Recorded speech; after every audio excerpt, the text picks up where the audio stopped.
esse grupo, ele é um grupo assim de troca de experiências aqui, né? E às vezes tem um entra e sai, tem gente que comparece um dia, tem gente que não comparece, tá de 15 em 15 dias, então, né?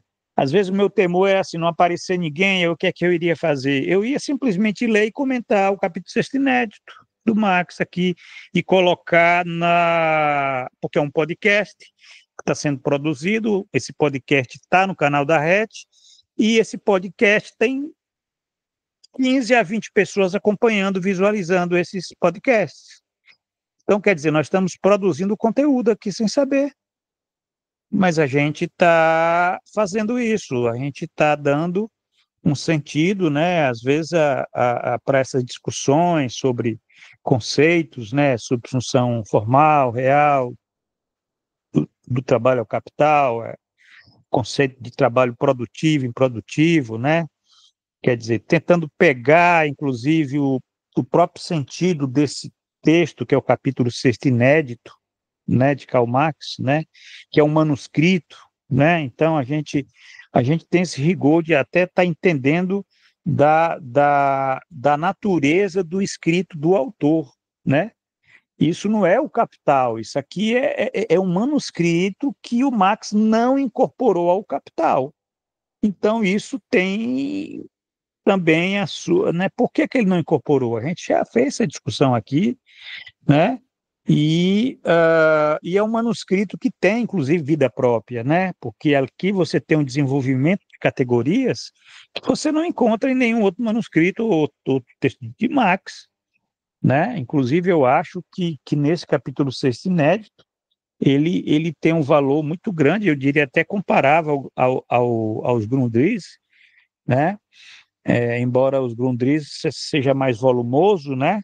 Mas eu digo que, vamos dizer, uma teoria do estranhamento, aqui no capítulo 6, né, ela tá muito vigorosa, né? Porque aqui você vai encontrar todas aquelas categorias que a gente fez a discussão naquele curso lá sobre crítica do capital, né? A gente tem a categoria da coisificação, do fetichismo, da subsunção, né? Da personificação do capital, quer dizer, a gente tem todos esses elementos assim que tá na obra, né? Está na crítica da economia política, que não é só a crítica da economia política, não, é a crítica do capital. Agora, o capital entendido como sistema de controle do metabolismo social. E é isso o foco que eu quero dar sempre com vocês, essa ideia de que nós estamos discutindo aqui não a economia política, né? Que eu diria que é importante, né? Dentro daquela linha lá do professor Francisco Teixeira, né? Discutir economia política, né?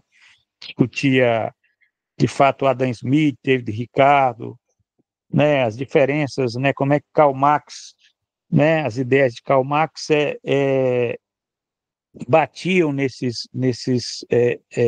na economia política clássica, mas o nosso interesse aqui é tentar entender essas categorias fundamentais para a crítica do capital. Então, estamos concluindo uma sessão, né? Uma sessão, essa sessão que é a segunda sessão, né? Porque dos manuscritos, né? E sempre é bom lembrar isso, né? Sempre é bom lembrar que os manuscritos do capítulo sexto inédito, né? Ele é constituído de três partes, né? Você tem três partes que a primeira parte que a gente já, né? Mercadorias no plural, mercadorias como produto do capital. A gente leu isso daqui, tem leituras que já estão aí todos nos podcasts, né? Fez leituras. A segunda parte, né? O segundo ponto é a produção capitalista é produção de mais valor. Essa é a maior parte do capítulo sexto inédito. E é aqui que nós encontramos tudo aquilo que diz respeito à produção de mais valor. que é a discussão mais importante do campo marxista. Porque, na verdade, é aquilo que eu tenho falado para vocês. Se Marx tivesse que receber um prêmio Nobel de Ciências Históricas, ele receberia por ter descoberto a categoria de mais valor, né? E aqui o Marx, ele discute a produção capitalista é produção de mais valor. É aqui que ele discute a questão da subsunção, a questão do trabalho produtivo, né? Ele entra a fundo nessa, ele desenvolve até mais do que ele desenvolveria no Capital, né?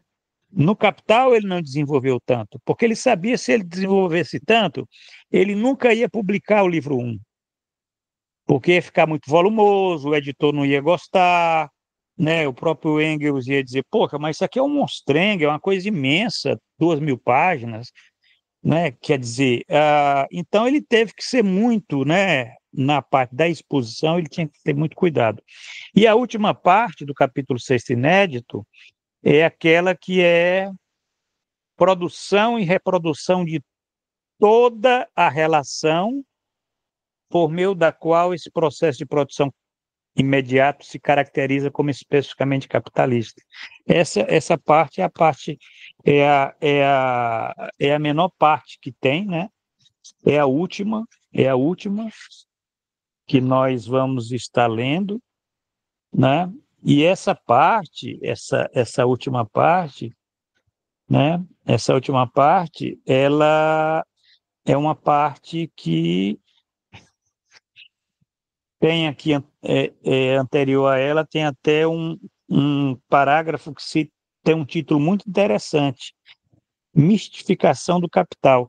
Só para vocês verem como no capítulo 6 inédito, aqui sim você tem uma teoria do estranhamento em Karl Marx, quer dizer, aquele que disseram que Marx abandonou essa coisa de alienação, isso era só o jovem Marx, né?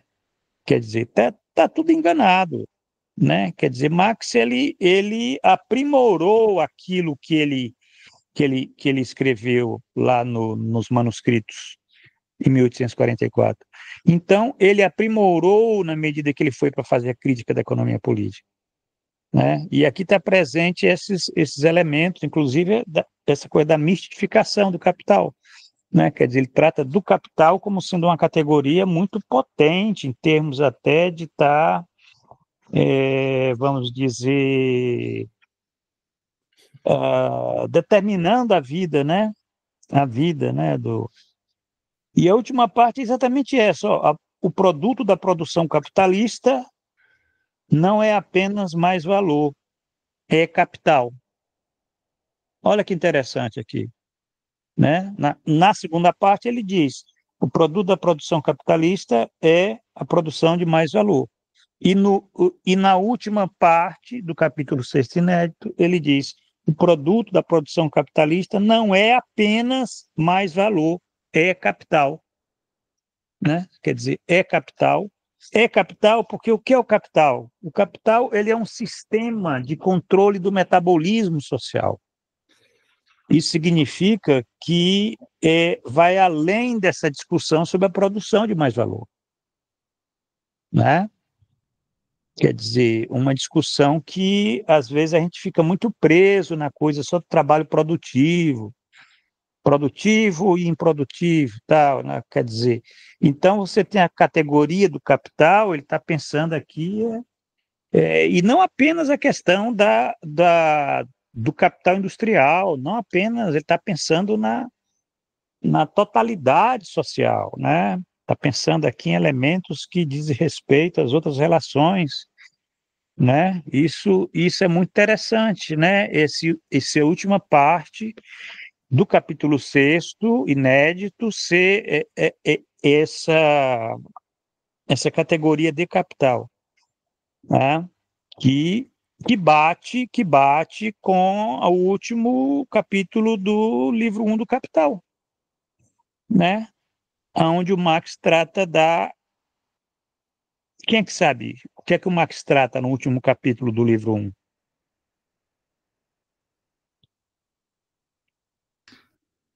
Quem é que Ah, lembra? acumulação primitiva? É, exatamente. Ele Isso é trata curioso, lá né? é, ele trata da acumulação primitiva. E o que é acumulação Ele primitiva? Se finaliza, digamos não assim, com Eu o acho que começo não é histórico, não, né? porque o é o capítulo nascimento do 24, capital. o capítulo 24 trata da acumulação primitiva. Eu acho que o 25 é outra coisa. Peraí, só um pouquinho. Não é claro que ele está falando aí do mercado mundial, né? Ele fala da Não, inclusive o colonização, colonialismo né? também entra Mas na articulação da acumulação primitiva, né? entra no campo da expropriação, exatamente, É.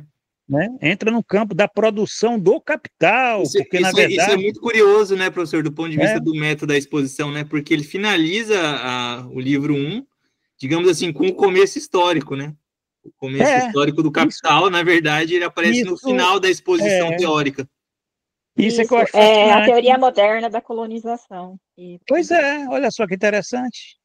Né? Quer dizer, uma teoria moderna da colonização tem que partir do princípio da expropriação.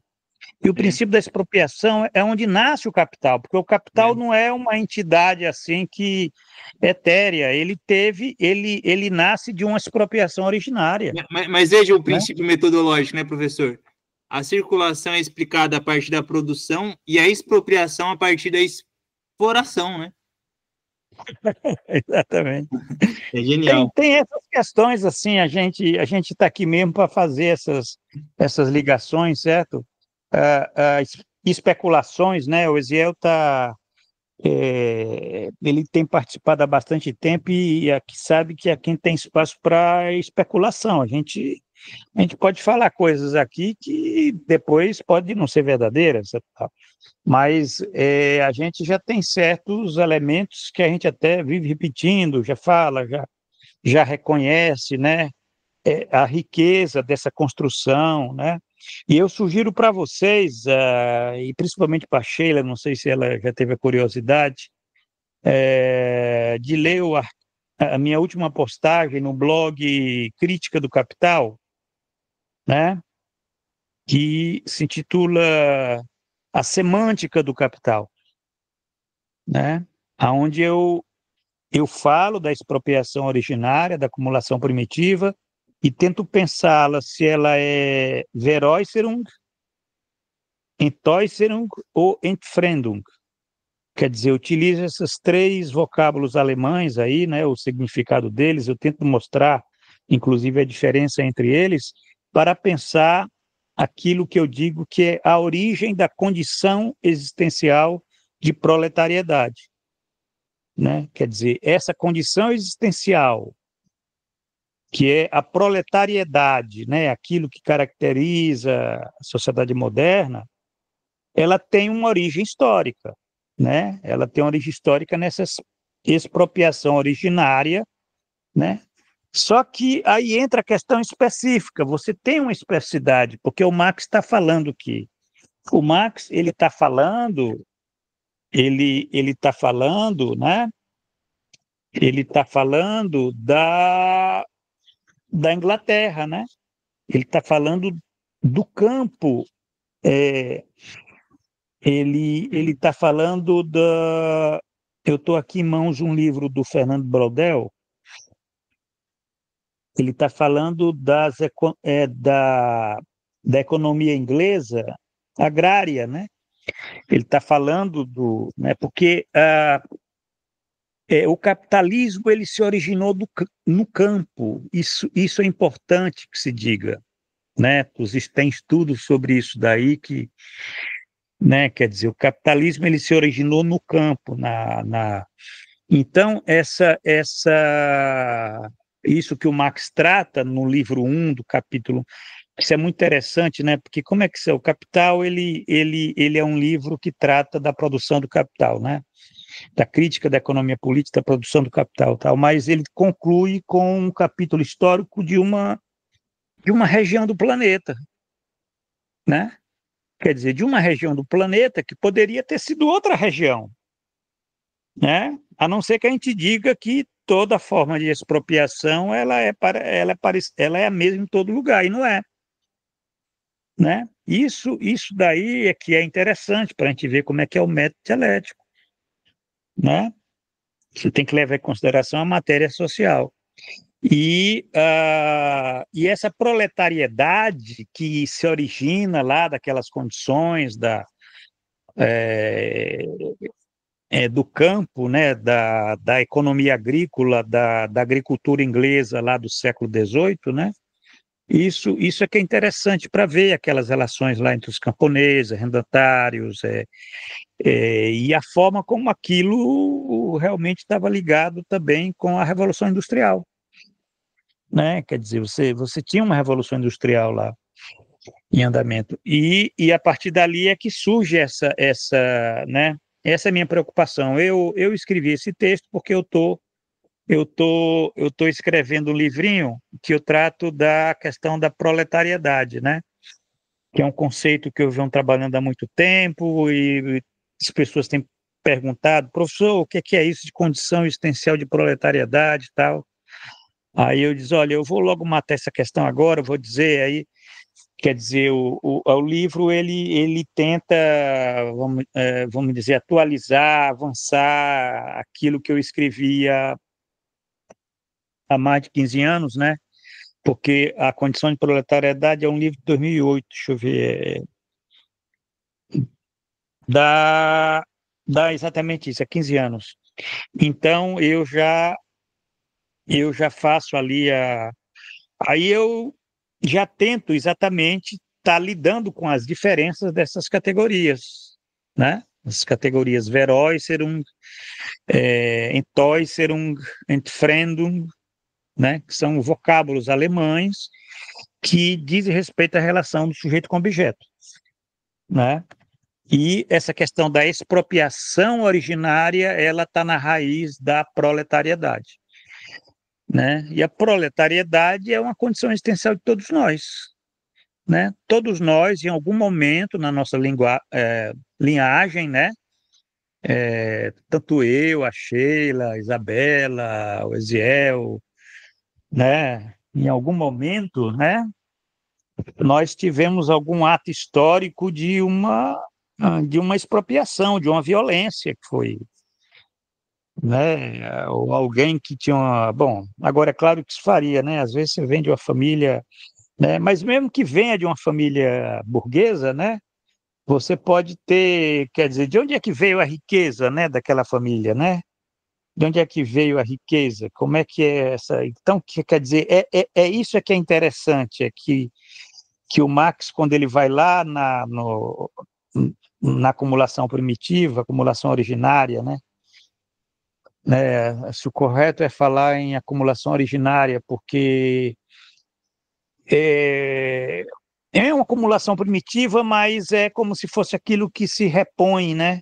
O sistema repõe aquilo sempre, né? Porque é uma expoliação. Isso é muito importante para você entender o sistema, né? É muito importante. Às vezes a gente esquece essa questão da formação, né? Da gênese, vamos dizer, né? E nesse livro eu tenho um capítulo que eu discuto a gênese e o desenvolvimento da proletariedade, né? Que são duas coisas diferentes, né? Gênese e desenvolvimento, né? Isso daí a Sheila ela passou para nós um texto do Max Lutz Miller e nesse texto ele fala nisso, ele fala na diferença entre exposição e investigação, mas ele também fala na diferença entre gênese e desenvolvimento, né? Quer dizer, são categorias lógicas, mas são categorias que nos ajudam a entender o desenvolvimento do capital, né? Que não é a mesma coisa, né? Não é a mesma coisa como funciona, como se desenvolve, como, né? Quer dizer, como o sistema surgiu, não é da mesma forma como ele se desenvolve. Professor, Não? e um aspecto Pois não. interessante também da acumulação primitiva, acumulação originária, né? É que ela não é só originária no sentido, isso aconteceu lá no início do capitalismo, depois, né? O sistema ali tem a dinâmica que, digamos assim, o que funciona agora é a exploração, né? Na verdade, o sistema, ele combina, né? E ele é originário no sentido, assim, a exploração, ela está mais na dimensão econômica do processo de trabalho, né? e a dimensão da acumulação originária, ela é um outro pilar do processo de acumulação do capital, né? Ele é mais político, né, professor? E ele está o tempo todo, ele é, digamos assim, presente na mesma dinâmica, né, do processo de acumulação. Não é uma coisa que aconteceu historicamente exatamente. no início. Ele se repõe como originária, como a força política originária, né, o Estado, a dívida pública, né, esses mecanismos, a mercantilização da natureza, né, essa expropriação progressiva, a mercantilização da força de trabalho, né, a expropriação dos meios de subsistência. Esse mecanismo, ele se impõe, né, progressivamente com a lógica do desenvolvimento da produção do capital, né, e da acumulação. Exatamente. Isso daí essa dialética entre gênese e desenvolvimento, ela é uma dialética muito interessante, e tem até um debate todo aí, tem um debate recente aí, né, o David Harvey falou nessa categoria de, né, quando ele foi discutir o neoliberalismo, nessa categoria de acumulação por expoliação, e aí entrou vários outros autores que passaram a concordar, a discordar, e enfim, tem uma discussão muito interessante, né, sobre isso. Agora, tem também essa discussão lógica, né, entre a gênese e desenvolvimento, né? Isso aí você encontra no marxismo, mas também você encontra, por exemplo, eu faço referência na psicanálise. Na psicanálise você tem também a questão do trauma, né? Uhum. Né? O trauma que ele marca, que ele persiste em todo o teu desenvolvimento. Quer dizer, ele está na tua formação, mas ele é parte também do teu desenvolvimento. Né? Quer dizer, enfim, são categorias lógicas, mas não são apenas lógicas, são ontológicas, né? Elas dizem respeito ao desenvolvimento do ser. Gente, nós paramos, o Eziel, lembra, Eziel, onde é que nós paramos efetivamente? Se eu não me engano, a gente parou na 117, aqui a gente chegou a ler o ponto 485, né? Certo, nós fechamos o 485, né? Isso. E aí a gente vai ler o 486. Vamos fechar o 486, gente? Aí é o seguinte, uma questão de encaminhamento aqui. Aí tem o tópico aqui, 487, que é produto bruto e produto líquido. Eu sugiro que a gente passe esse tópico. E a gente discuta o 489, que é a mistificação do capital, etc. E aí a gente fecharia essa parte 2, esse ponto 2 do capítulo 6º inédito, né? E aí teria o ponto 3, que é aquele ponto que eu já falei para vocês, que é o produto da produção capitalista, não é apenas mais valor, é capital, que é um ponto que são apenas 2 páginas e meia. Então a gente, né, depois de tanto tempo, depois de pouco mais de um ano, nós fecharíamos a leitura do capítulo 6 inédito, né, fazendo esse movimento. Então, hoje a gente vai ler esse ponto 486, né? A gente vai ler, e eu sugiro assim, a gente faça a leitura integral, né, do 486, e aí a gente comente o que é que vocês acham. Combinado, funciona. Tranquilo. Pode ser assim? Vamos Pode nessa? ser. Então, vamos nessa. Então, eu vou pedir aqui para a Isabela. Está com o texto aberto aí, Isabela? Estou, professor. É o começo do 486? 486. E tem lá, no caso da produção não material, viu aí? Isso, aham. Eu só não sei se minha versão está um pouco diferente, mas vamos lá. Você está com a da Boitempo ou não? Eu acho que não. Eu peguei um PDF na internet e ele só tá por etapas. Deixa eu ver aqui. Bom, mas o começo tá igual. Tá igual. Então vamos lá. vamos lá, não tem problema, a gente faz essa leitura, porque depois a gente comenta, viu? Viu, Eziel? Fica atento a alguma passagem que você queira comentar, eu também, a Sheila. A gente faz o comentário, agora são 19 horas. A gente tem aí 30, 40 minutos, para a gente, né? A gente vai comentando, fechando esse 486. Aí, depois que a gente fechar o 486, a gente vai, no próximo encontro, o ponto mistificação do capital, etc., que o Max já está nos finalmente. Aí ele faz essa discussão, que é muito interessante, da questão da mistificação do capital, mas ele está pensando exatamente nessas categorias aqui que mistificam, que ocultam, que é a questão do lucro, que oculta o mais-valor, né? Enfim, é muito curioso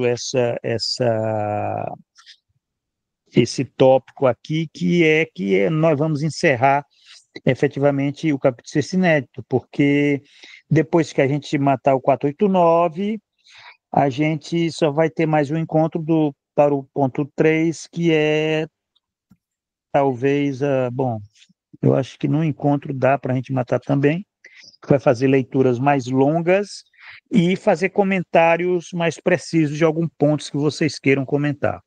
Então vamos lá, a Isabela pode começar a ler aí, a gente vai acompanhando aqui. Certo. No caso de produção não material, ainda que essa se efetue exclusivamente para troca e produza mercadorias, existem duas possibilidades. O resultado são mercadorias que existem isoladamente em relação ao produtor, ou seja, que podem circular como mercadorias no intervalo entre a produção e o consumo. Por exemplo, livros, quadros, todos os produtos artísticos que se diferenciam da atividade artística do artista executante. A produção capitalista só se aplica aqui em forma muito limitada. Essas pessoas, sempre que não contratem oficiais na qualidade de escultores, comumente, salvo se forem autônomos, trabalham para um capital comercial, como, por exemplo, livreiros, uma relação que constitui apenas uma forma de transição para um modo de produção apenas formalmente capitalista. Que nessas formas de transição, a exploração do trabalho alcance um grau superlativo, não altera a essência do problema. 2. O produto não é separável do ato de produção. Aqui também, o modo capitalista de produção só tem lugar de maneira limitada e pela própria natureza da coisa. Não se dá senão em algumas esferas. Nas instituições de ensino, por exemplo, os docentes podem ser meros assalariados para o empresário da fábrica de conhecimentos. Não se deve considerar o mesmo para o conjunto da produção capitalista. A diferença entre trabalho produtivo e trabalho improdutivo é importante com respeito à acumulação, já que só a troca por trabalho produtivo constitui uma das condições da reconversão da mais-valia em capital. O capitalista, como representante do capital que entra no processo de valorização do capital produtivo, desempenha uma função produtiva que consiste precisamente em dirigir e explorar o trabalho produtivo. Contrariamente aos co-usufrutuários da mais-valia que não se encontram em tal relação direta e ativa com a sua produção, a classe do capitalista é a classe produtiva por excelência. Como condutor do processo de trabalho, o capitalista pode executar trabalho produtivo no sentido de que seu trabalho se integra no processo de trabalho coletivo objetivado no produto.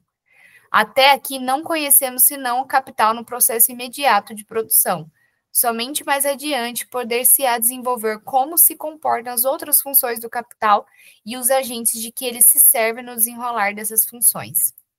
A determinação do trabalho produtivo e, por conseguinte, também a do improdutivo, como seu contrário, funda-se, pois, no fato de que a produção do capital é a produção de mais-valia, e em que o trabalho empregado por aquela é trabalho produtor de mais-valia.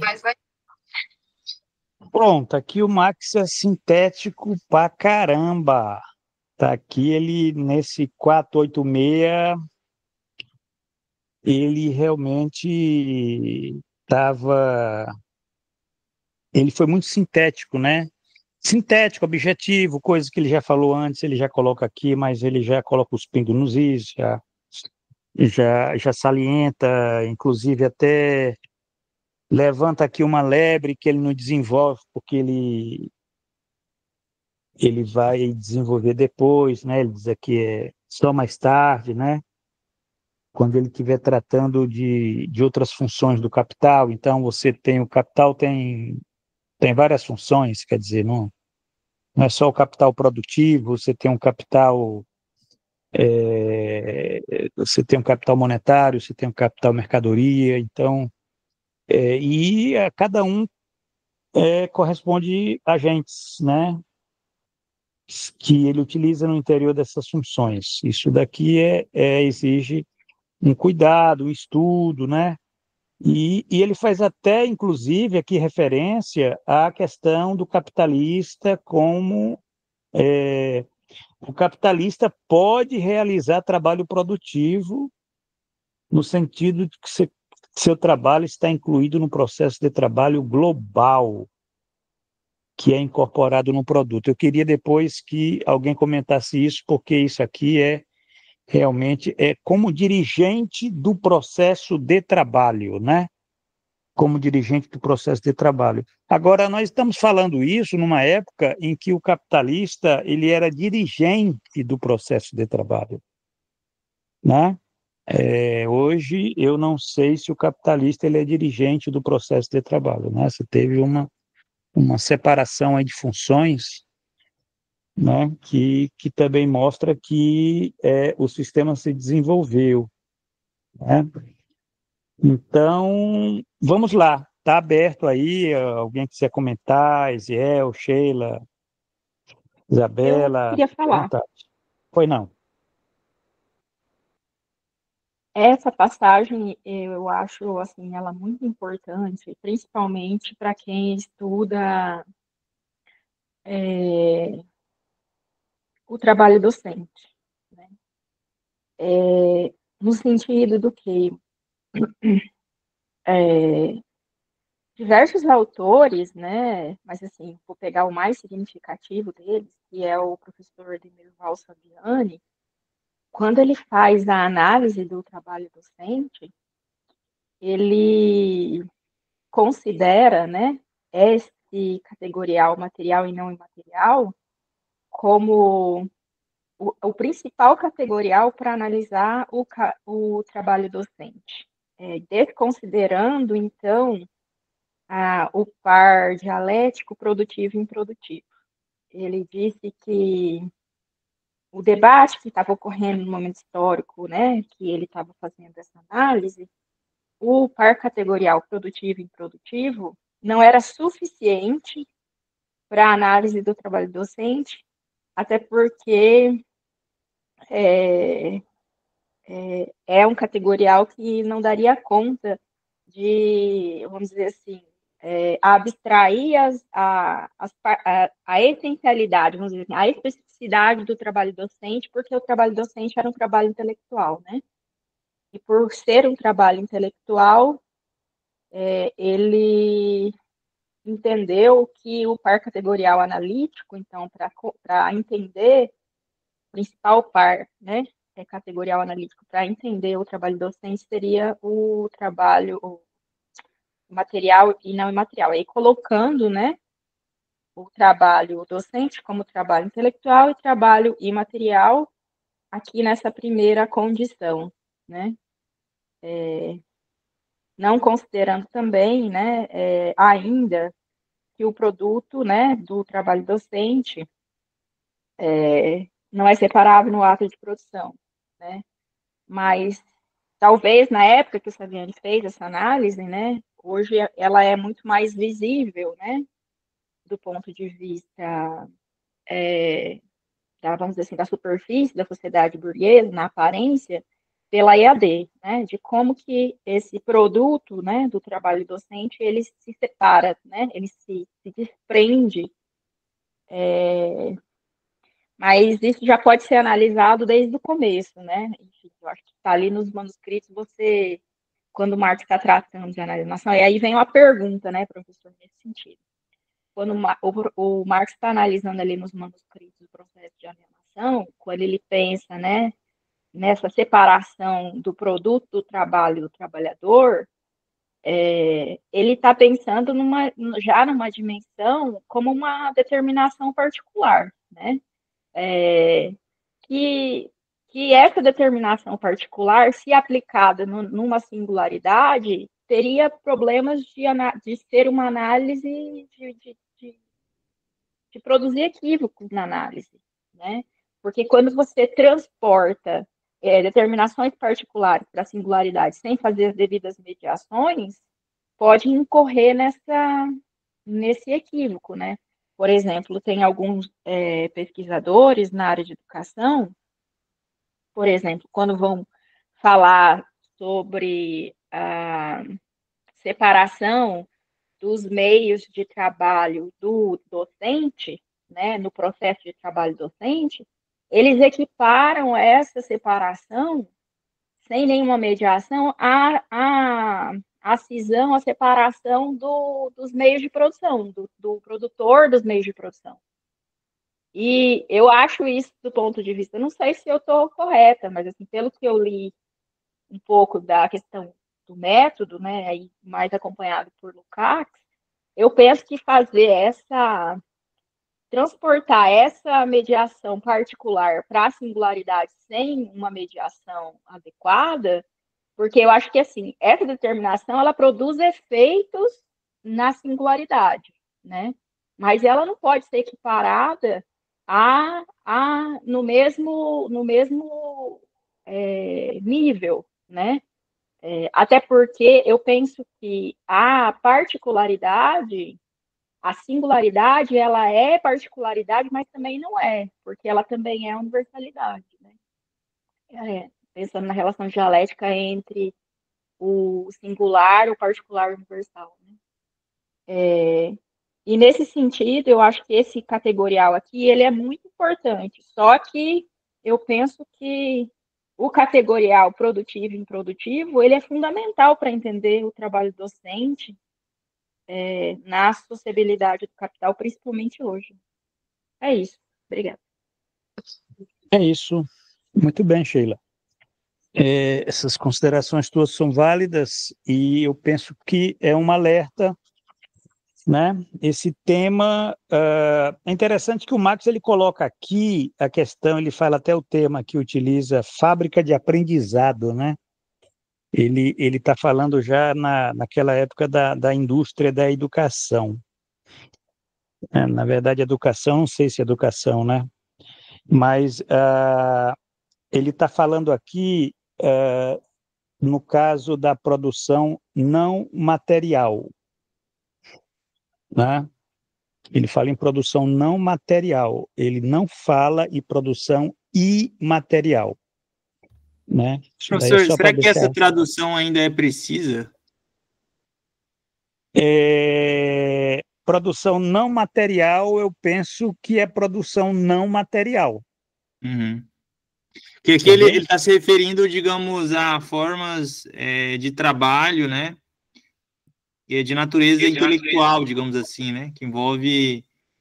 que ele chega, não apenas aqui, por exemplo, ó, nesse ponto 1 aqui, ele está falando, por exemplo, aqui, ele está falando aqui do caso do escultor, do artista, enfim... Não, mas essa é uma habilidade, né, que envolve esse... Sim, mercadoria essa capacidade criativa, intelectual, né? Sim, assim, tem esse exemplo vamos dizer, um trabalho criativo, né? Nesse sentido, né? Intelectual, livro, né? Exato, de certa maneira, tudo que é intelectual envolve esse componente criativo ali, mais uma subjetividade, né? Que eu acho que é um ponto bem interessante, que ele problematiza em relação à subsunção, né? Eu queria te ouvir, Zé, porque é o seguinte, numa coisa, o Marx fala em produção não material. Por que hoje se fala no imaterial? Tem diferenças, assim? Essa é uma coisa que eu fico pensando, né? Porque, em certo sentido, assim, mesmo a produção aqui que o Marx, nessa tradução, não sei se talvez é o mais preciso, né? Mas mesmo nessa ideia que o Marx utiliza, para mim, assim, partindo da concepção materialista, né? Isso também é de certa forma, produção material, né? Mas fazendo uma precisão, aí, assim, na minha cabeça, é mais esse componente ali que envolve um elemento, digamos, criativo, né? Que envolve esse controle ali mais relacionado à capacidade de, digamos, teleológica do sujeito mesmo, né? E ele coloca isso nesse processo de produção, né? Nesse processo de trabalho, esse elemento criativo, a arte, o professor, o ensino, os serviços, né? Envolve esse elemento de qualificação, então envolve esse componente ali, de certa forma, o sujeito, né? Proprietário da força de trabalho, ele tem um controle sobre o processo de trabalho, o ritmo, né? Então, isso caracteriza, por mais que seja uma relação formal, ele às vezes, ele está na relação assalariada, né? Ele se defronta com um proprietário dos meios de produção, né? Como capitalista, não é uma subsunção formal no sentido, né, do desenvolvimento das forças produtivas, né, que de fato destituem o trabalhador, né, a força de trabalho desse controle criativo, né? Por exemplo, a Sheila mencionou o caso da EAD, dessas plataformas, né? Gravação de vídeo, isso exige um desenvolvimento tecnológico, né? Você grava a aula ali, né? E essa mercadoria, ela se torna, digamos, acessível de uma maneira diferente, o ato de aprendizado, né? O professor, no primeiro momento, ele produz o vídeo ali, né? E tem até uma forma de contratação ali, bem precarizada nesse sentido, né? Que é o professor conteudista, né? Eu já fui contratado assim, e é muito trabalho, né? Muita produção, né? E aquele conteúdo fica ali, a faculdade, ela usa aquilo ali por 5, 10 anos, aquele material fica ali, né? Mas isso é utilizado, digamos, né, como uma forma de venda de um serviço de aprendizado, né? E o trabalho, ele fica ali, digamos, numa condição de maior alienação e maior precarização nesse sentido, né? Mas assim, o que eu entendo, né, que o Marx está colocando aqui é justamente esse componente, ele está problematizando esse componente desse trabalho intelectual, criativo, né, que envolve essa qualificação, né, envolve mais aí um controle do sujeito, né, na relação de produção, e a passagem dessa forma, isso daqui o Marx ele está colocando numa época histórica em que os serviços, né, digamos, o trabalho do professor, o trabalho do artista, você tinha menos elementos tecnológicos para uma subsunção real, né? E o Marx ele tá caracterizando ainda, né? Essas formas aí ainda dentro da subsunção formal, mas como forma de transição para o modo capitalista, né? Ou seja, ele não está apresentando isso como de fato uma grande indústria, né? Com esse elemento ali de fato, digamos, o capital com elementos tecnológicos torna o trabalhador, né, um apêndice da máquina, o professor um apêndice, né, dessa grande indústria de ensino, que é o que acontece hoje em dia, né, você tem essas formas de subsunção real, né, desses serviços, né, enfim, e ele está usando esses dois exemplos, né, produções intelectuais, né, que se mercantilizam, né, e pode assumir formas, digamos, de mercadorias separadas do ato de consumo, né, como a obra de arte, o livro e tal, e as formas, né, por exemplo, como do médico, o professor, que envolve o ato de consumo, ele acontece ao mesmo tempo que o ato de produção do serviço, né, é uma coisa simultaneamente ali. Ele está usando esses dois exemplos aí, para essas formas de trabalho, de produção que elas se apresentam no momento histórico, né, que o Marx está considerando ali ainda numa uma transição para a forma da substituição formal, capitalista, né? O trabalho assalariado ali, capitalista, sendo organizando essas formas de trabalho, mas ainda o trabalhador ainda, ele digamos, ele tem esse controle do próprio ato de trabalho, né? Esse é um elemento fundamental para você distinguir a substituição formal da substituição real, né?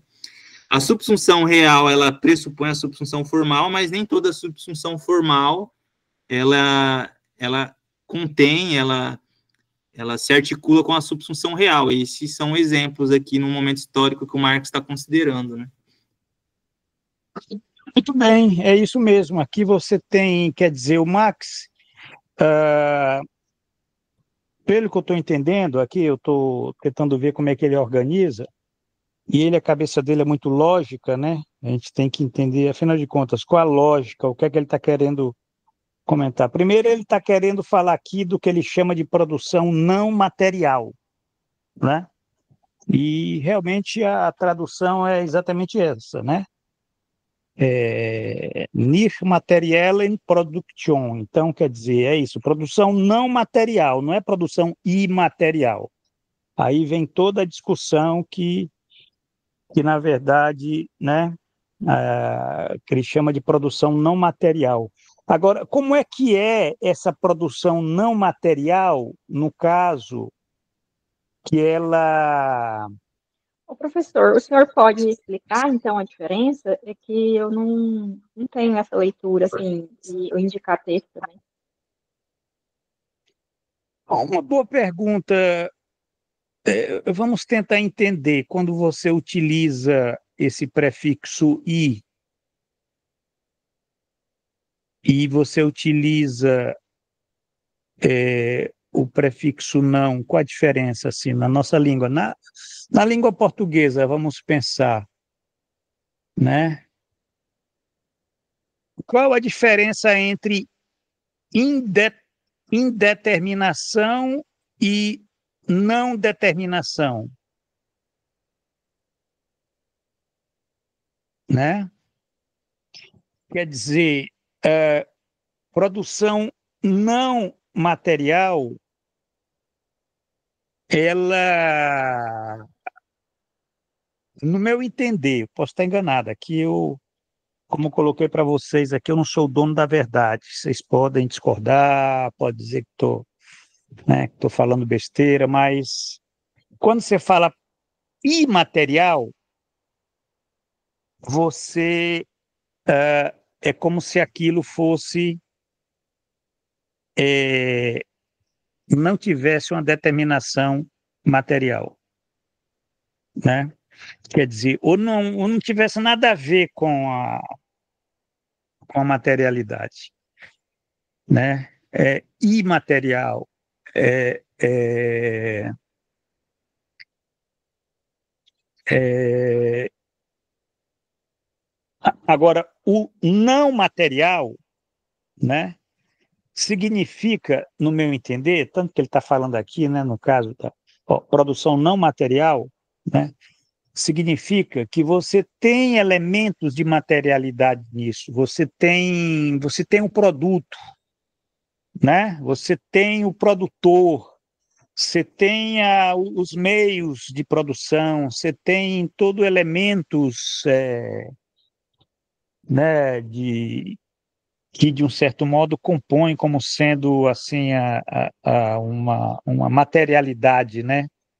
Embora a produção seja não material, entendeu? Nesse sentido. Então, eu diria que quando, como a gente vive numa época que as pessoas tentam negar, né, a matéria social, né, que é o materialismo, né, quer dizer, você tem toda uma reação filosófica ao materialismo, né, materialismo histórico, a matéria social, tal. Então,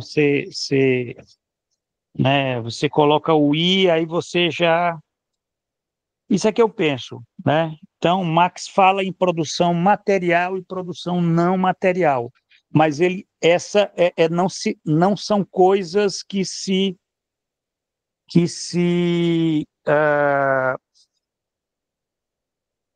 oponham, né, no sentido de que você não tenha, por exemplo, na produção não material, né, você tem esses elementos aqui todos que nós estamos discutindo, que, aliás, eu acho muito interessante, porque ele está falando em produção não material e, de repente, ele está tentando pensar no caso do produto como mercadoria, no caso da relação do produto com o produtor, né?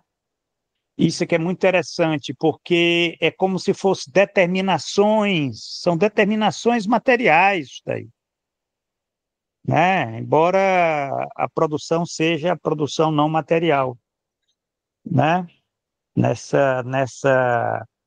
Nesse caso aqui do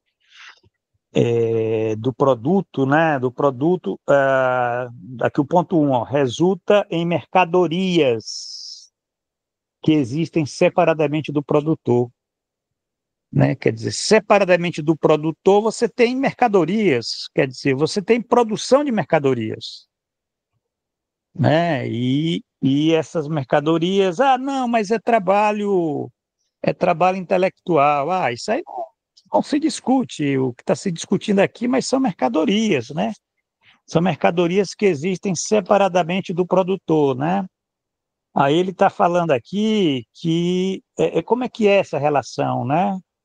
Ele está aqui especulando aqui que da dificuldade, nesse caso específico que ele está falando, né? E isso é que o Marx está colocando, a dificuldade de você ter um modo, né, uma forma, né, um modo de produção especificamente capitalista. Né? Você tem um modo de produção apenas formalmente capitalista. Ele está falando nesse caso aqui do ponto 1, né? Que quando essas mercadorias elas estão separadamente do produtor e, como Ezel fez referência, né? Esse produtor, por exemplo, é um artista, né? Então, o que o Marx está dizendo é que essa forma é uma forma de transição, né, para um modo de produção apenas formalmente capitalista. Quer dizer, nem capitalista ele está em transição para um modo de produção apenas formalmente capitalista. Quer dizer, o que é formalmente capitalista? Significa que o capitalista ele vai ter lá o domínio, vai ter a direção, mas o capitalista não vai ter a matéria. A matéria é do produtor. Isso é o sentido da subsunção formal. O capital não entra na matéria da produção. O capital não muda ali. Você tem trabalho assalariado. A mesma coisa aqui no caso do produto não é separável do ato de produzir, né? Quer dizer, é a mesma situação que ele coloca, né? Que são meros trabalhadores assalariados. Não são meros trabalhadores assalariados. Agora, isso é interessante, eu acho que foi não sei se foi a Sheila ou o Eziel colocou a questão, e agora quando entra essa questão das tecnologias, né, na época do Marx, você não tinha tecnologias para a indústria, para a fábrica de aprendizado, né? Então, quando você tem aí sim, aí você muda a matéria daquele processo de trabalho, né, do professor, certo? O capital ali, aquele processo de trabalho do professor, ele se torna a imagem e semelhança do capital, né? Aquele produtor ali, né, quer dizer, o produto, ele não é separável do ato de produzir. Sim, mas o ato de produzir se for se tornou, né, foi impregnado, né, pela matéria do capital. Pela matéria do capital. Isso é até interessante. A gente está falando aqui da produção não material, né? Só para vocês verem essa dialética aí, que essa é a verdadeira abordagem, né? Quer dizer, a dialética entre entre o material e o não material, né? Quer dizer, um não existe sem o outro, né? Isso daí é a dimensão mesmo da dialética do trabalho, né? A dialética do trabalho é a dialética entre o material e o não material, né? Então, Agora, quando você coloca o imaterial, você mata, você não tem mais como fazer dialética de coisa nenhuma, né? Você mata o material, você, você joga, né? Só para vocês verem aí o elemento ideológico de certas teorias, né? Do imaterial. O André Gorz, ele tem um livro intitulado O Imaterial. Eu até gosto desse livro, mas ali eu não sei como é que você tem uma teoria do capital ali. Ele simplesmente abandonou isso em algum percurso da vida dele, não sei se teve, né? Porque o autor, quando ele abandona uma teoria do capital, ele já está perdido, entendeu? Uma teoria do capital significa que ele tem que olhar para a matéria social, né? E nesse ponto aí Então, essa questão que o Marx utiliza aqui, olha, que é muito interessante, a coisa da formas de transição. O Marx, que ele está pensando aqui do, do trabalho do artista, né? Aquele artista que é o que executa um produto artístico, né? Que é vendido, e que emprega trabalhadores, etc., né? Quer dizer, e que trabalha para um capital comercial, né? Quer dizer, o capital comercial ele compra, né? Aqui dali é mercadoria, né? Ele compra e vende aquilo, né? E tem um lucro em cima daquilo, né? Mas aquele trabalho ali, aquele trabalho ali é uma produção não material, né? Mas é que interessante é que você tem também matéria aqui, né? Porque você fala que livros, pinturas, todos os produtos artísticos, né? Quer dizer, todos os produtos artísticos têm matéria, né? Livro é feito de papel, né? A, mas o que ele está falando aqui é que essa relação aqui, né? Que ele está preocupado a relação, né? A relação do produto que é mercadoria, a relação do produtor com o produto, né? Quer dizer, essa relação do produtor com o produto, aí ela assume a sua forma mais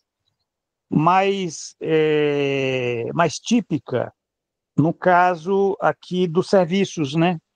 Porque quando ele discute aqui, o produto não é separável do ato de produzir, ele está falando de serviços.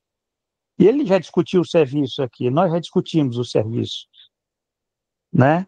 Quer dizer, na sessão anterior, na 485, ele discutiu os serviços, né? E aqui ele volta a discutir os serviços, né? Novamente ele toca na questão do professor, né? Parece que na cabeça dele os professores realmente é o caso típico de um trabalho não né? De uma produção, né? Está falando em produção, uma produção não material em que o produto não é separável do ato de produzir, né? Quando você tem ele fala aqui também, né?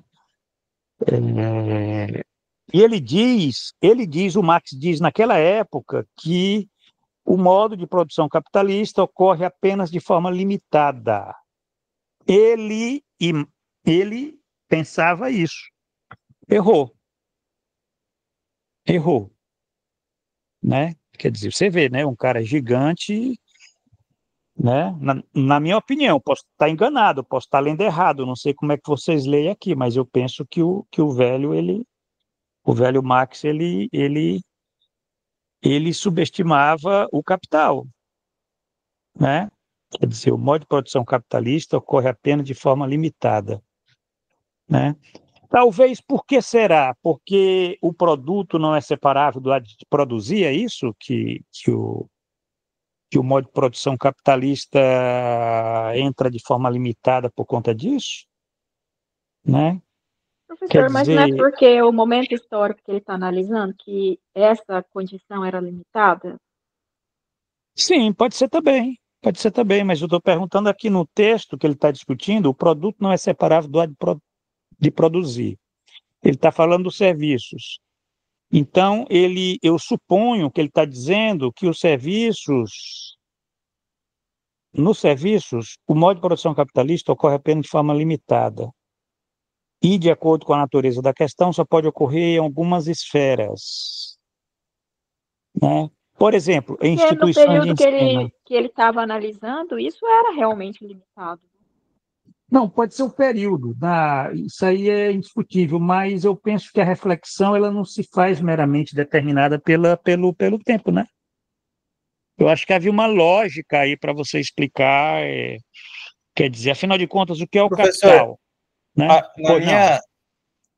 na minha interpretação aqui, é justamente a lógica do desenvolvimento do próprio capital, né?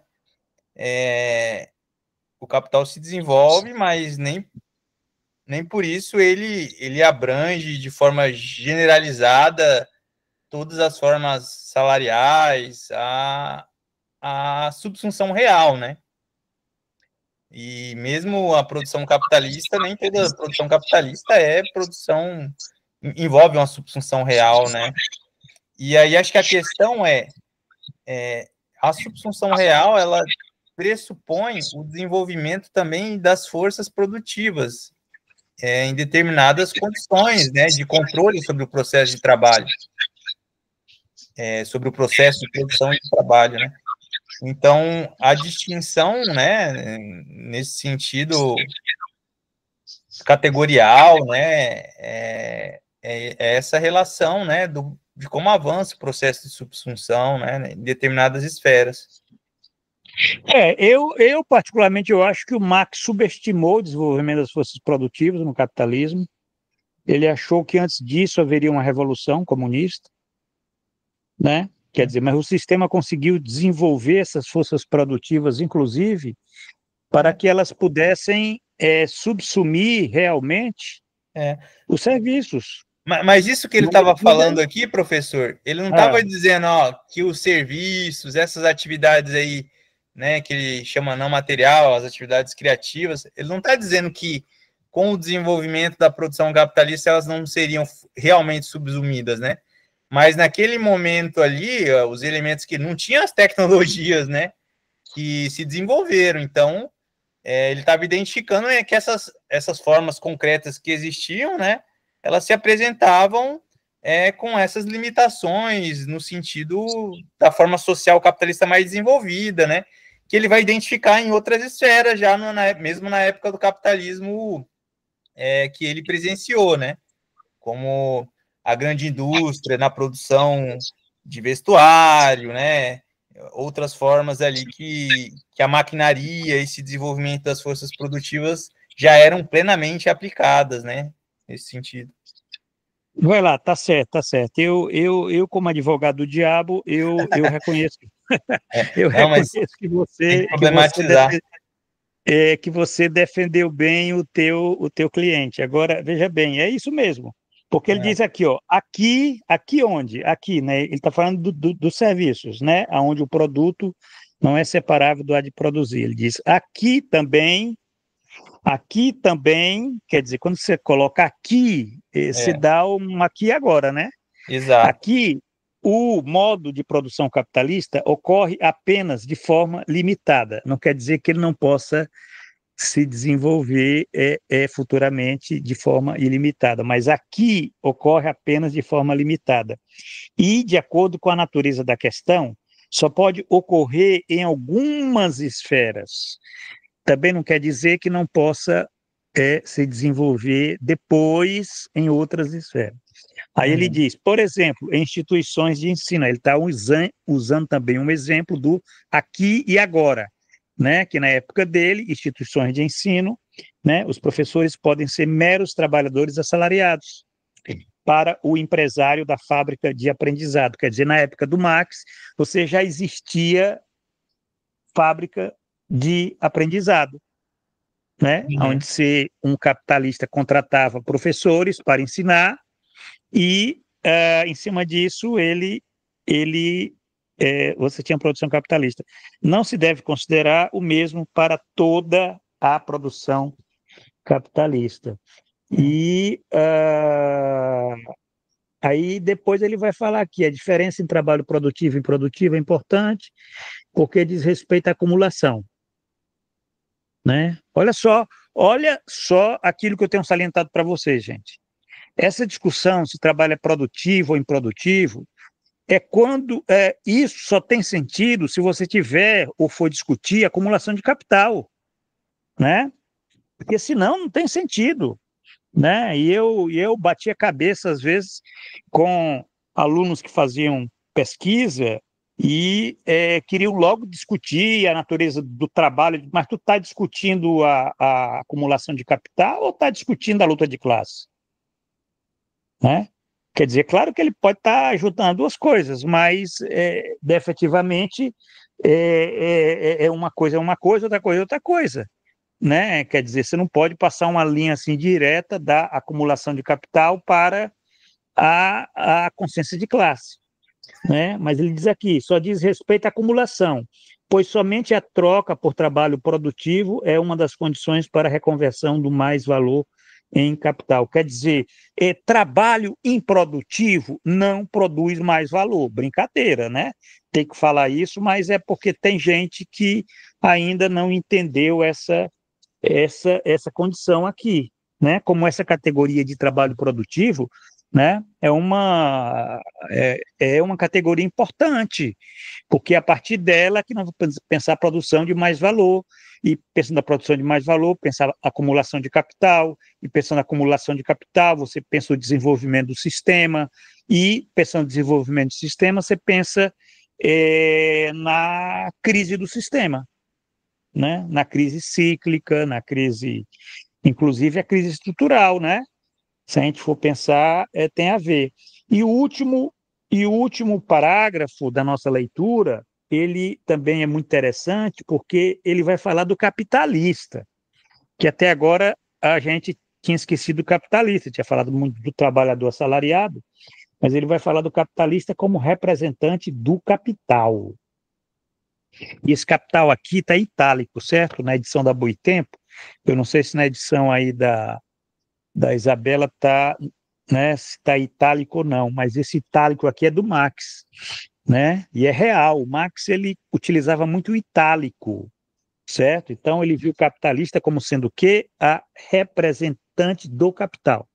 Ele poderia ter falado lá uma personificação do capital, né?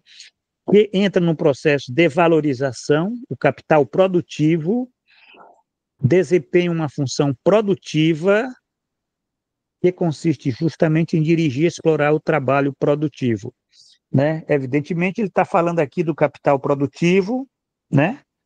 Do capitalista que produz, né? Produz mais valor, né? Por isso que é trabalho produtivo, né? E que é o capitalista que tem uma função de dirigir e explorar. Agora, isso foi na época dele havia o capitalismo liberal, você tinha essa identidade entre o capitalista e o dirigente, certo? O dirigente, mas no capitalismo monopolista isso acaba.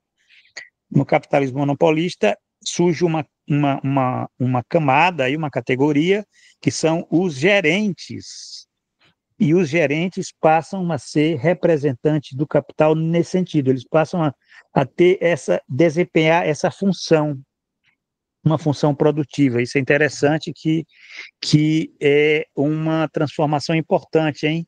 Esse surgimento do capitalismo de gerentes, né? Aqueles que não são nem trabalhadores assalariados, nem são os capitalistas, os proprietários, mas eles têm uma função de direção, né? Eles são dirigentes, eles dirigem o quê? O processo de produção, né? Como dirigente do processo de trabalho, o capitalista pode realizar trabalho produtivo, no sentido de que seu trabalho está incluído no processo de trabalho global. Então, se isso é válido para o capitalista, também é válido para o gerente, né? Mais ainda que é um assalariado, né? Eu diria que é um assalariado. Então, isso é interessante, porque o capitalista não é um assalariado, né? Mas o gerente, ele é um assalariado. E ele Professor, é... Pois não. aqui nessa tradução minha, ele está num sentido bem diferente. Ele está Diga. como, em vez de capital global, ele coloca como trabalho coletivo objetivado no produto. Vou ler tudo, tá? Olha, como condutor do processo de trabalho, o capitalista pode executar trabalho produtivo, no sentido de que seu trabalho se integra no processo de trabalho coletivo objetivado no produto. Sim, processo de trabalho global que é incorporado no produto. Quer dizer, a única Mas diferença trabalho coletivo não é a mesma coisa, né? é de trabalho global, né? Você está É, dizendo, né? Você pode ser, mas aí isso, são as traduções. isso. Aí eu estou aqui agora, a edição alemã, vamos ver aqui o que a edição alemã fala, né? Se ela fala Ó, ele coletivo, fala fala processo global, de né? trabalho coletivo, não é É, produção aqui global. O fala processo de trabalho em Gesamtarbeitsprozesses. Gesamtarbeitsprozesses você traduziria por processo de trabalho amplo, que pode ser global, pode ser coletivo também, coletivo no sentido de global, né? Incorporado ao produto. Isso aqui é tradução, isso é tradução. É por isso que, na dúvida, vai no original em alemão, você pode encontrar, inclusive, na internet, no Google, você coloca lá o título em alemão do cap, né? Você encontra tudo ali. E aí, na dúvida, você vê, porque são as diferenças de tradução, mas o espírito é o mesmo, né? Incluído no processo de trabalho global, que é incorporado no produto. Isso é muito interessante, essa passagem, porque mostra que você tem um processo de trabalho global que é incorporado no produto. Quer dizer, a mercadoria, ela contém nela um universo. Ela contém nela um universo. Ela contém nela um processo de trabalho global. Né? Só que ela não fala, né? Ela é caladinha, certo? Mas é só para vocês verem que interessante é isso daí, né? Porque o trabalho...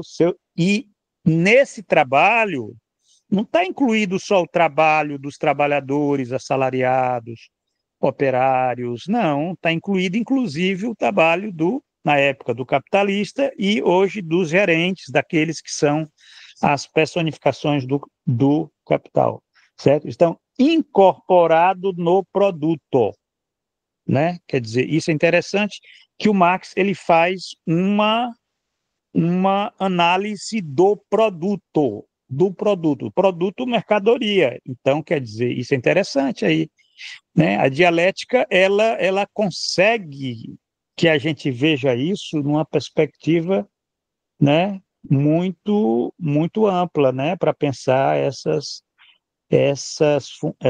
outras funções do capital, que aquele está falando do capital produtivo, aquele que produz, né? Produz mercadoria.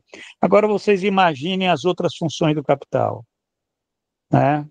E os agentes que se utilizam no interior, aonde é importante também nesse processo, né? Nesse processo, na acumulação de capital, né, já que a gente está falando aí da reprodução do capital, ela não é só capital produtivo, né?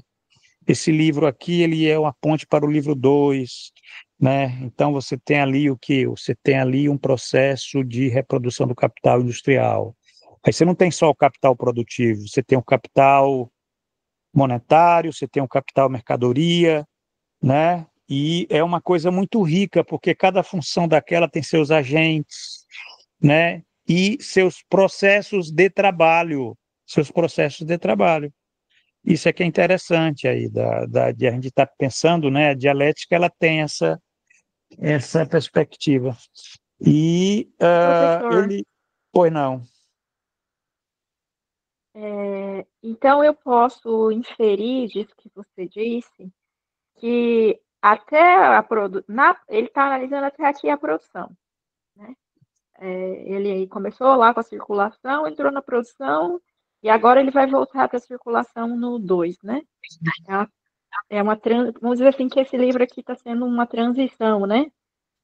Um resumo Não, do não é um livro, Sheila. Isso aqui é um manuscrito, capítulo manuscrito. Cecinético, né? É, Mas a manuscrito ideia, a ideia desse que ia manuscrito ser, foi fazer que ia um ser uma, resumo, ia, uma ia ser ponte para o. uma ponte para o livro 2.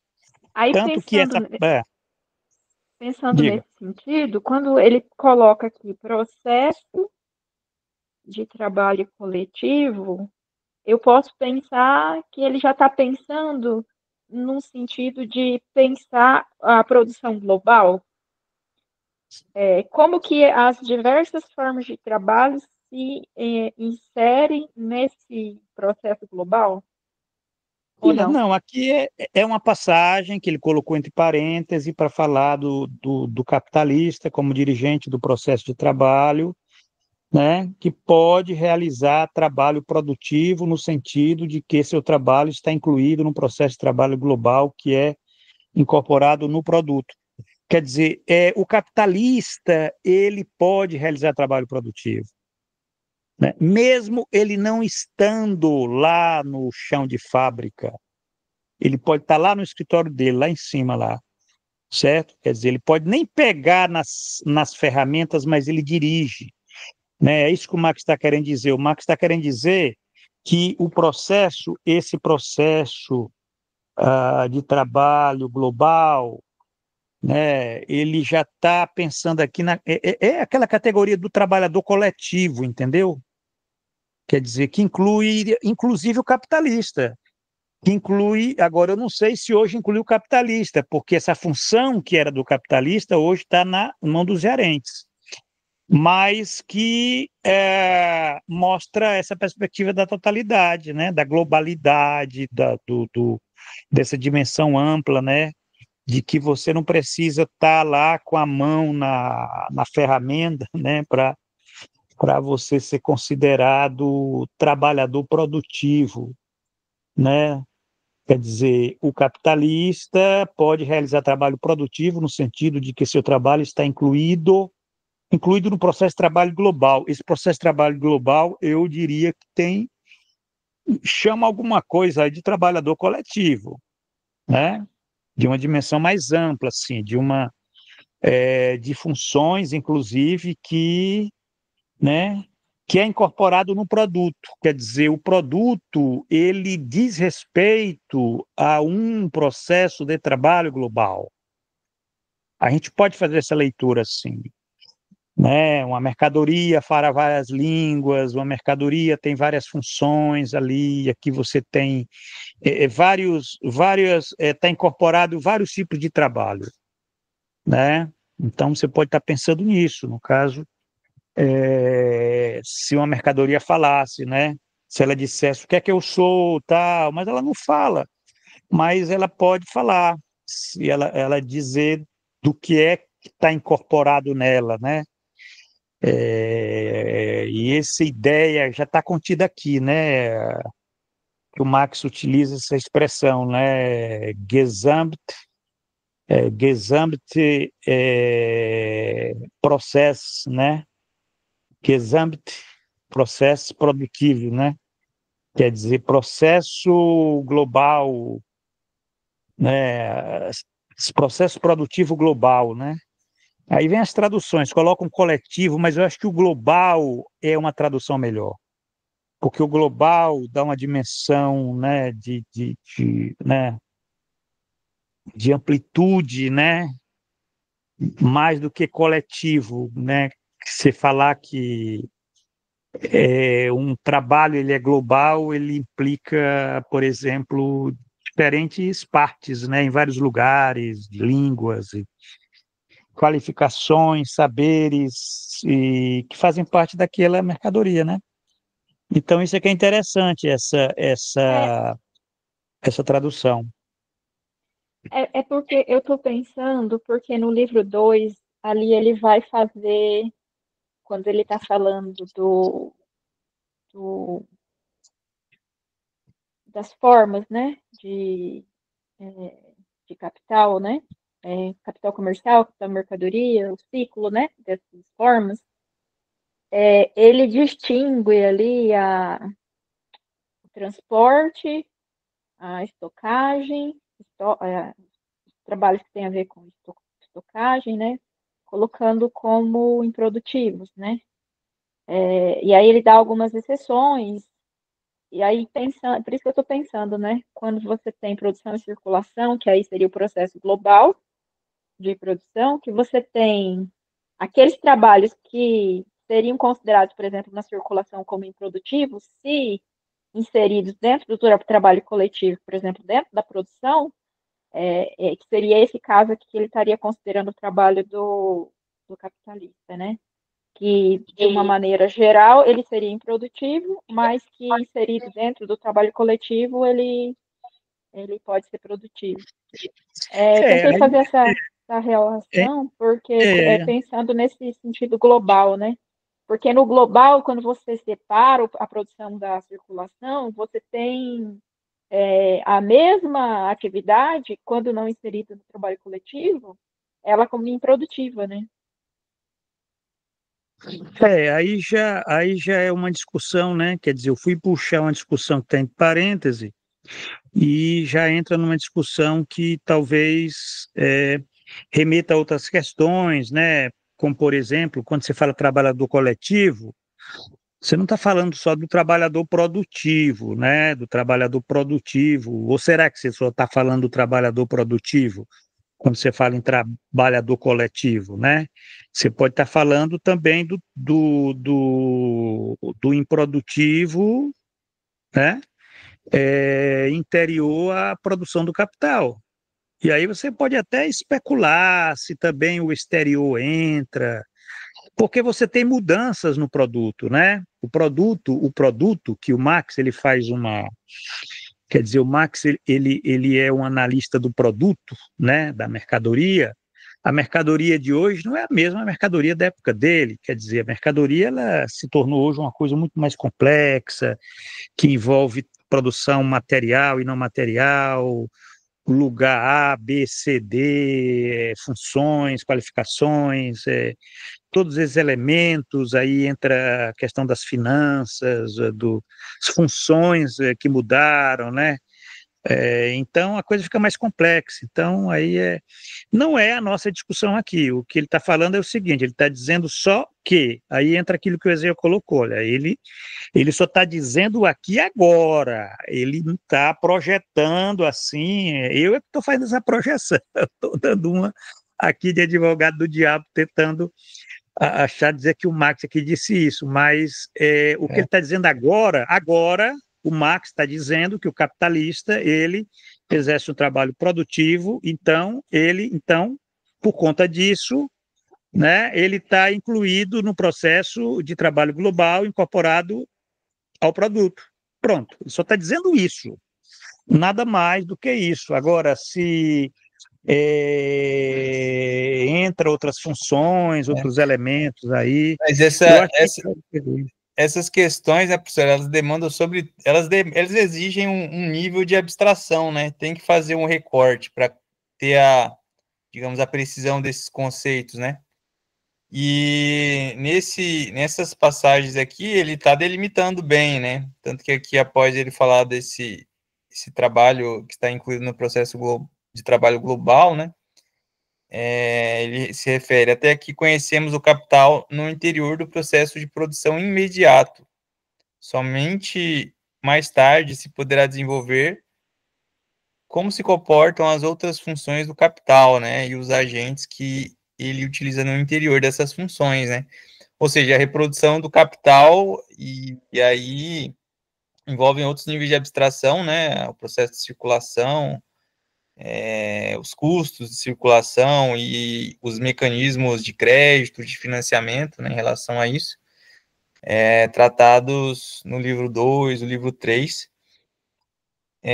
Mas o conceito, né, esses conceitos, eles são sempre trabalho produtivo, improdutivo, né? Diz respeito, sobretudo, à relação social, né, à forma social, e pressupõe também o nível de abstração, né, para ter a precisão do sentido dessas categorias. Porque, de fato, né, o Marx ele trabalha com significações, com sentidos diferentes para essa categoria trabalho produtivo, principalmente trabalho improdutivo, né, em diferentes níveis de abstrações, né? Por exemplo, interior à produção, exterior à produção, isso são níveis de abstrações, né? Aí, se você fala no caso do interior à produção, você fala, né, se você está dizendo o processo imediato de produção, se você está considerando também outras funções do capital, né, o capital comercial, o capital que se ocupa da circulação de mercadorias, né, o processo de reprodução. Então, a precisão de fato, assim, essa é a dificuldade de aprender bem essas categorias, né, se situar o nível de abstração em que elas são colocadas. Exatamente, é isso. Eu acho que é o desafio, e é o desafio interessante, né, da conversa aqui, do estudo, da análise, né? A gente sai assim pensando, né, para verificar como um autor, que é um manuscrito, né? Quer dizer, se a gente estivesse discutindo o Capital aqui, seria outra coisa, né? Porque no Capital você já tem um rigor lá do acabamento, da formulação. Aqui a gente está com um autor que está manuscrevendo, imagine, né? Manuscrevendo aquelas ideias, não estão nem ainda precisas, mas mesmo assim a gente corre o risco aqui de estar especulando e de estar colocando questões, né, que são válidas, né? Todas as questões colocadas aí por vocês, né, a Sheila, a Ziel, a Isabela, quer dizer, todas as questões aí, elas são válidas porque provocam essa reflexão em cima de um texto como manuscrito, né? Um texto que está falando já de categorias já do limite, né, do sistema, que são as formas de transição, segundo ele, né, porque ele já está lidando de relações onde, né, o produto se confunde com o ato de produzir, onde né, a mercadoria ela já é produto de um processo de trabalho artístico que tem um certo nível né, de autonomia com respeito, por exemplo, à materialidade do capital, né, porque você tem um elemento artesanal, né, mas ali você tem ainda ali já um modo, né, uma transição para um modo de formalmente capitalista, né, porque ali aquele artesão, aquele artista, né, que vendia aquele produto, ele já tem um certo compromisso, né, com a venda para aquele capitalista que tem aquela função de ser o capital comercial, né? Só para vocês verem como o capital se iniciou no campo, o capitalismo também se iniciou nessas formas do comércio, né? Nessas formas que são improdutivas, né? Vamos dizer assim, né? São especulativas, são usurárias. É uma coisa curiosa como esse sistema que é tão produtivo, né? Ele, na sua origem, tem essa tara improdutiva e fraudulenta, né? Que se dava através, por exemplo, das relações de comércio, né? Que é onde de forma fraudulenta, o capital comercial às vezes extorquia do artesão, né? Do artista, comprava barato e vendia caro, e enfim, era tudo isso que foi tendo acumulação, como aqui no Brasil, né? Quer dizer, os nossos capitães de indústria todos eram fazendeiros escravistas, né? Quer dizer, aquele capital ali estava manchado com a escravidão e a gente, a industrialização brasileira, ela se origina dessas formas que não são nada, vamos dizer, limpas, né? Puras. Isso é que é interessante. Gente, o nosso tempo aqui, nós já cumprimos aqui, já fechamos esse esse ponto, né? O nosso próximo encontro, daqui a 15 dias, a gente pula o 487 e vai para o 489, mistificação do capital. Isso é que vai ser interessante, e a gente vai continuar essa nossa discussão, né? Agradeço.